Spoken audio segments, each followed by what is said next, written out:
Et je vais aller essayer de transmettre ça et de sensibiliser justement cette jeune génération pour leur montrer que finalement tout est possible. Parce que ça, c'est vraiment un credo que j'aime bien me dire, que j'applique aussi en tant qu'entrepreneur. Tout est possible.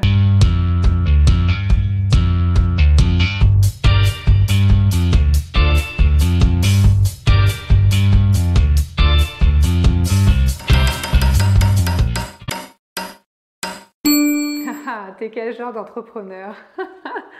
Ça commence dans le dur. C'est pas un QCM, donc il n'y a pas de choix multiples, on peut pas choisir. Écoute, j'ai envie de dire, c'est la Crystal Touch, c'est-à-dire c'est une entrepreneuse qui n'avait pas forcément prémédité d'être entrepreneuse, mais qui est très contente de l'être aujourd'hui et qui finalement ne reviendrait absolument pas en arrière, c'est-à-dire que la vie salariée, je l'ai connue pendant plus de 10 ans, c'était chouette, je pense que ça m'a aussi forgé voilà, l'expérience, le caractère et autres, mais je m'épanouis beaucoup plus dans la vie d'entrepreneur. Souvent on me dit en fait que j'ai un temps d'avance, donc je dirais que je serais plutôt une entrepreneuse qui est en avance sur son temps. Ok. Faire tourner.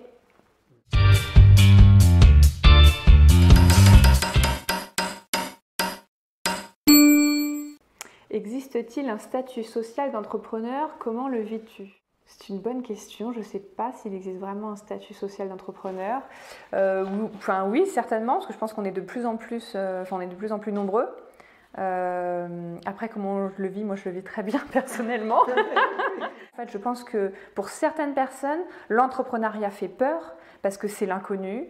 Tu ne sais pas de quoi demain sera fait. Enfin, tu ne sais même pas si à la fin du mois tu vas pouvoir te payer. Donc, ça fait vraiment peur. Et après, pour d'autres personnes, pour le coup, c'est c'est libératoire parce qu'en fait, ils ne se voient pas en fait rattachés dans une hiérarchie, enfin dans un groupe, et c'est juste une évidence en fait d'être à son compte et de travailler pour soi et en ayant bien compris ce pourquoi il faisait ça en fait.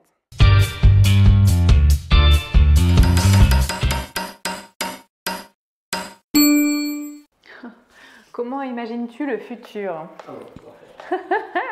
Écoute, j'ai pas de baguette magique, mais j'imagine un futur où les gens seraient de plus en plus responsables, plutôt d'un point de vue, on va dire,